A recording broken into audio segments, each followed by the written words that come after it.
Morning sun hid behind skyscrapers.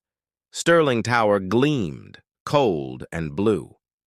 Olivia entered, red dress blazing. Every gaze followed her stride. Power shimmered beneath quiet elegance.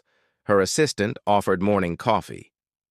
"Your brew, Miss Sterling," he said. Olivia reached, porcelain met her fingertips.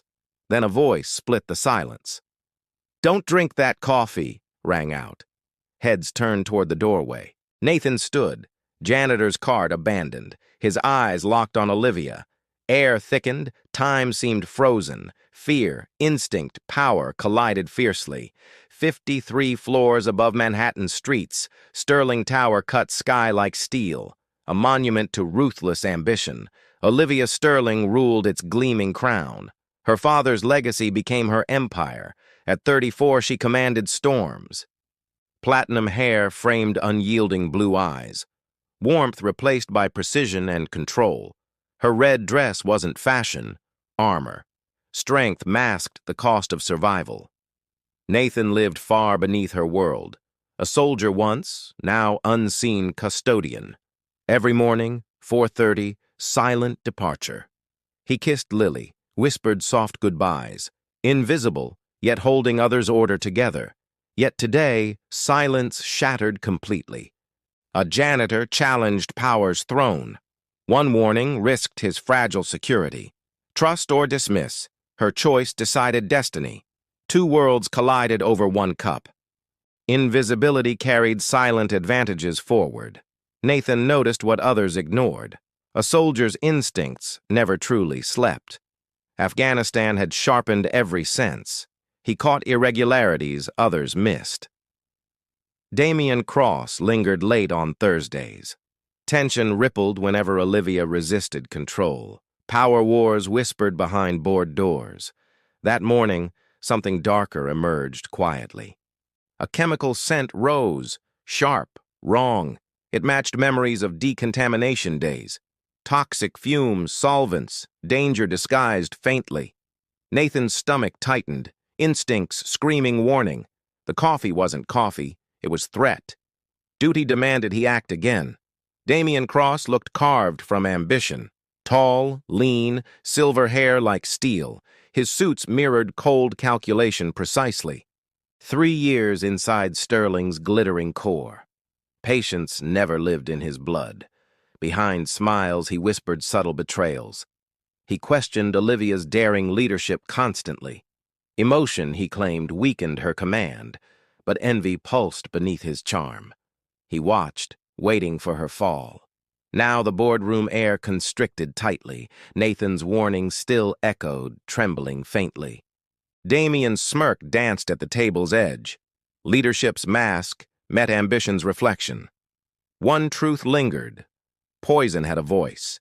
He called himself calm through storms. The company's steady hand, rational voice. Words polished bright, intentions veiled dark.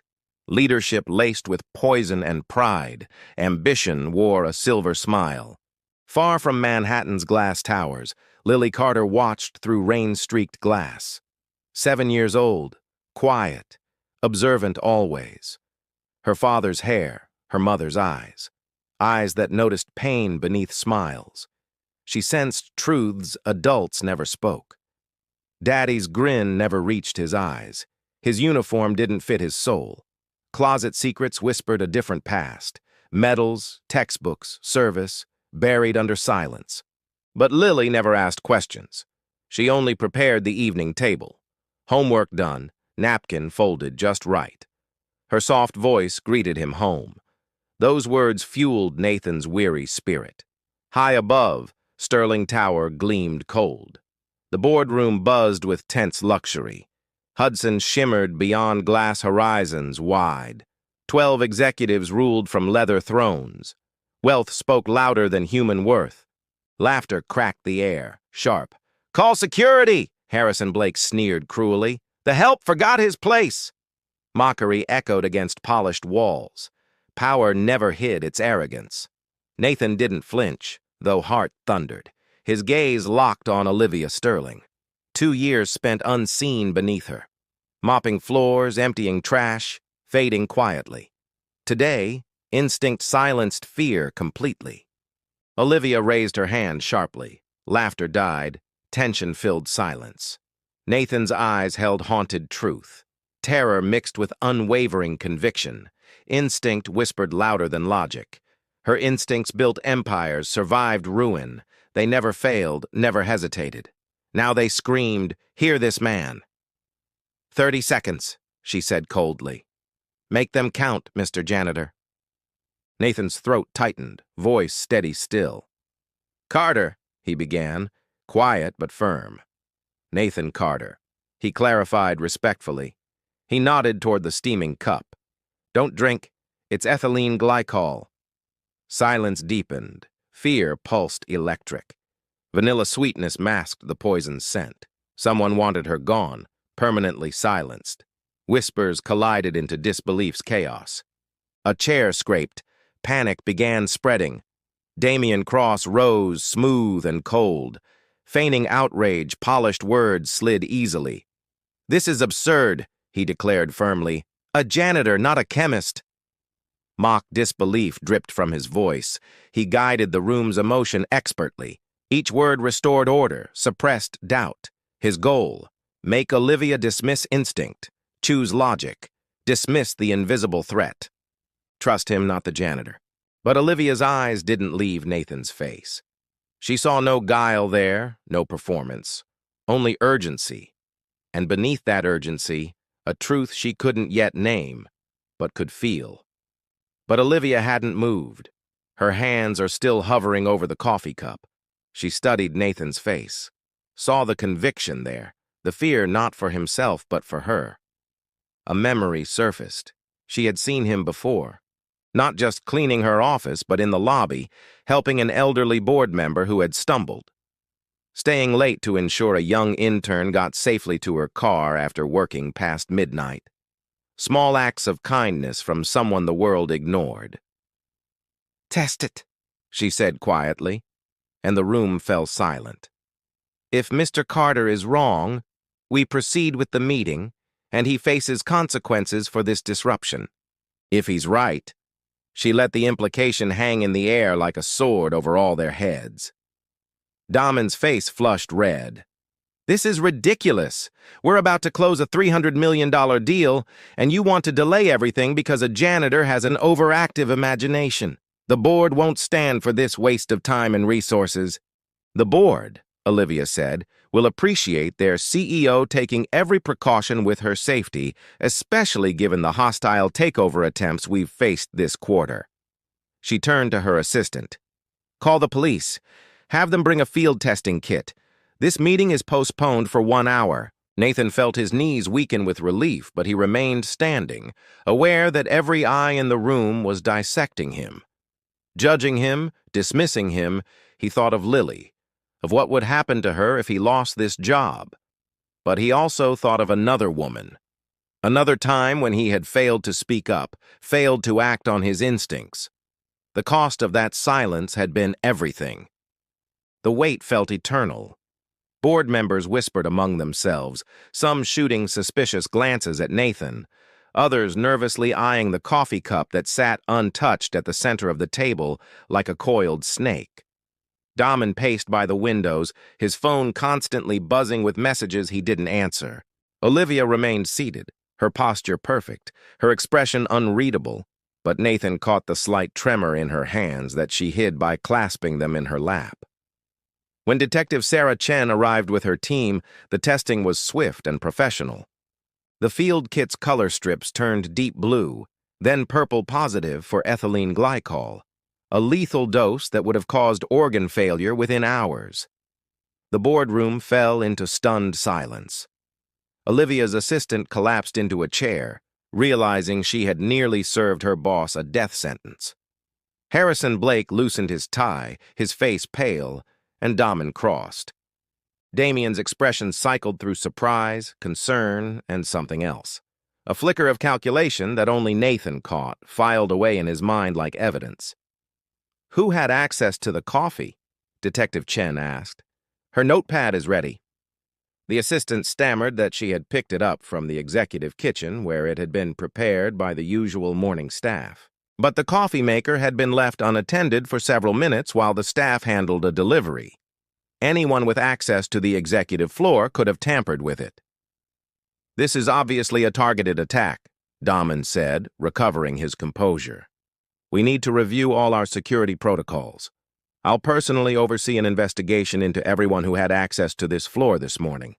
He moved toward Olivia as if to comfort her, but she stepped back, her eyes hard. "Thank you, Mr. Cross, but I think we'll let the police handle the investigation." She turned to Nathan and for the first time really looked at him. "Mr. Carter, I owe you my life. How did you know? How could you smell something that subtle?" Nathan shifted uncomfortably under her gaze. "Military training, ma'am. 8 years in the Army Corps of Engineers. We worked with hazardous materials, learned to identify chemical signatures. Ethylene glycol has a slightly sweet smell, barely noticeable unless you know what you're looking for. When I was cleaning the hallway, I caught a whiff from the coffee, and I couldn't let you drink it. You risked your job, your livelihood on a smell." Olivia's voice held wonder and something else, respect. "Some things are worth more than a job," Nathan replied simply, thinking of Lily, of teaching her that doing right was always more important than doing what was easy. The past haunted Nathan in ways that few could understand. 5 years ago, his wife Emma had been driving home from her job at a pharmaceutical company when her car was struck by a delivery truck.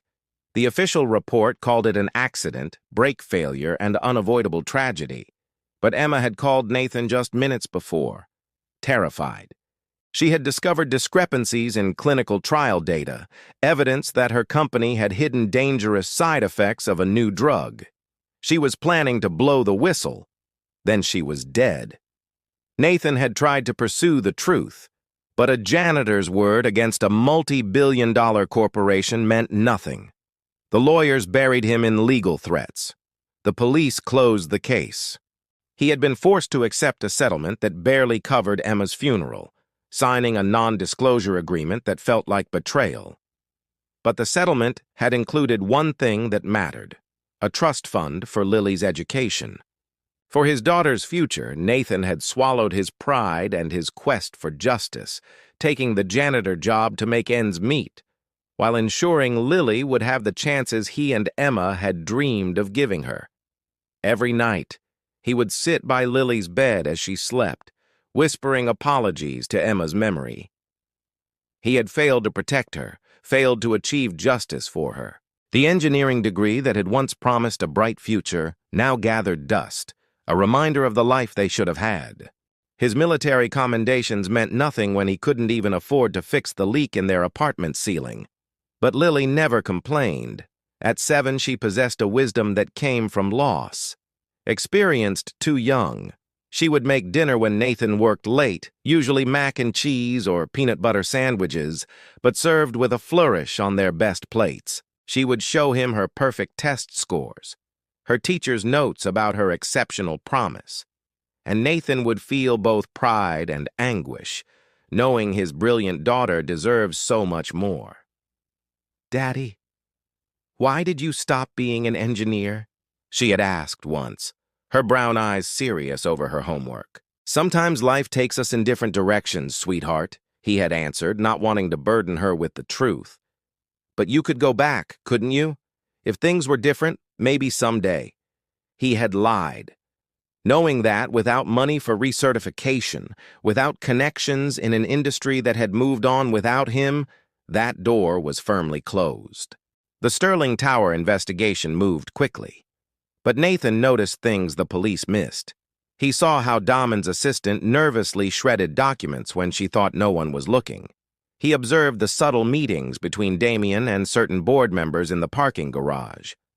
Most tellingly, he overheard a fragment of a phone conversation as he cleaned the hallway outside Dahman's office. The accident worked before. Dahman's voice carried through the door, but this needed to be cleaner, untraceable. No, the janitor was a fluke. Nobody could have predicted. Just stick to the plan. Nathan's blood ran cold.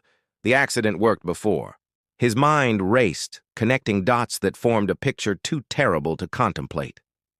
He thought of Emma's car, of the delivery truck that had killed her, owned by a subsidiary of a company that Sterling Enterprises had acquired just months later. The pharmaceutical company Emma had worked for was also absorbed by Sterling in a hostile takeover that Dom Cross had orchestrated. That evening, Nathan did something he hadn't done in years. He opened the box of Emma's belongings he had hidden in the closet. Among her things, he found her final research notes, the ones she had hidden at home. The drug trial data was damning, but more importantly, her notes mentioned pressure from above to stay quiet. Pressure that came from someone interested in acquiring the company cheaply, someone who would benefit if a scandal broke after the acquisition, allowing them to buy assets at rock-bottom prices. The signature on one memo made Nathan's hands shake. Dom Cross, then working for a private equity firm. The weight of the revelation crushed him. Damien had not only killed his wife, but had profited from her death, using the scandal that emerged after the acquisition to position himself as the savior who could clean up the mess. And now he was trying the same playbook with Olivia Sterling. Nathan sat in his small apartment, Lily asleep in the next room, staring at the evidence spread before him. He could go to the police, but what proof did he have? Circumstantial connections, overheard conversations, 5-year-old documents that any good lawyer could dismiss. He needed more, needed someone with power and resources to help him connect the final pieces, and he knew exactly who that someone was. The next morning, Nathan arrived at work early. But instead of starting his cleaning routine, he went straight to Olivia's office. She was already there, standing at her window, watching the sunrise over the city. The red dress had been replaced by a sharp black suit, but the weariness in her posture was new. "Miss Sterling," Nathan began, then stopped. "How did you tell someone that their trusted advisor was a killer?" She turned, surprised. "Mr. Carter, I wasn't expecting to see you here. I actually wanted to talk to you about a reward." "I don't want a reward," Nathan interrupted. "I need your help, and I think you need mine." Olivia studied him, noting the tension in his shoulders, the documents clutched in his hands.